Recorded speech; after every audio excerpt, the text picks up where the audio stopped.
Nithyananda Paramashivoham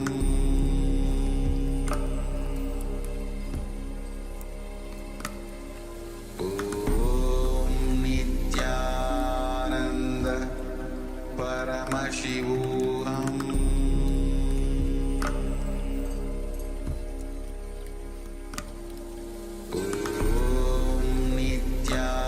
Nithyananda Paramashivoham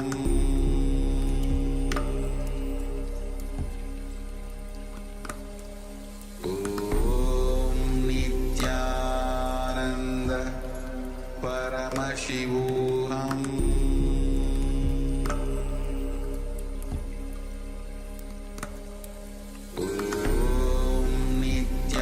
Nithyananda Paramashivoham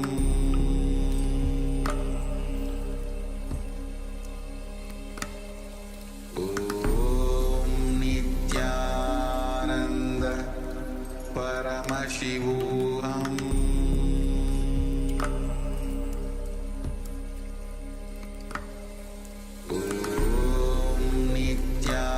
Nithyananda Paramashivoham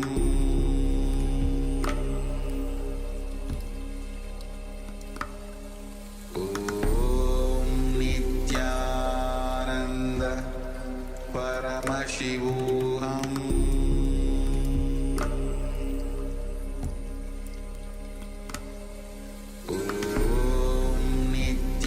Nithyananda Paramashivoham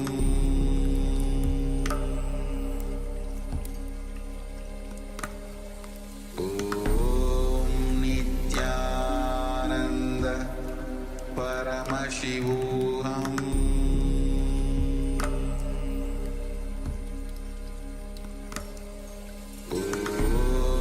Paramashivoham Nithyananda Paramashivoham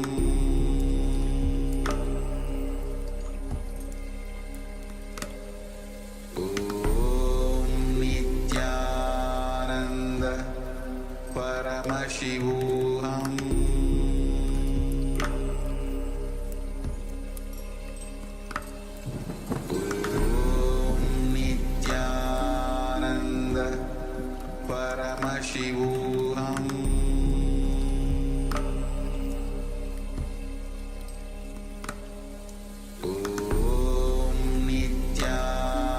Nithyananda Paramashivoham Nithyananda Paramashivoham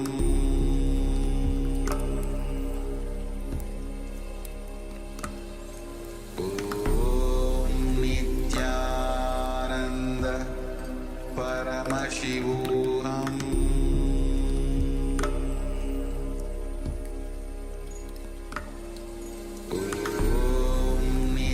Nithyananda Paramashivoham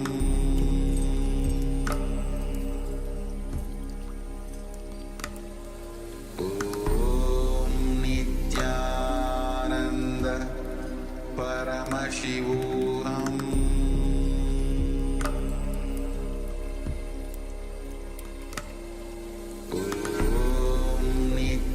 Nithyananda Paramashivoham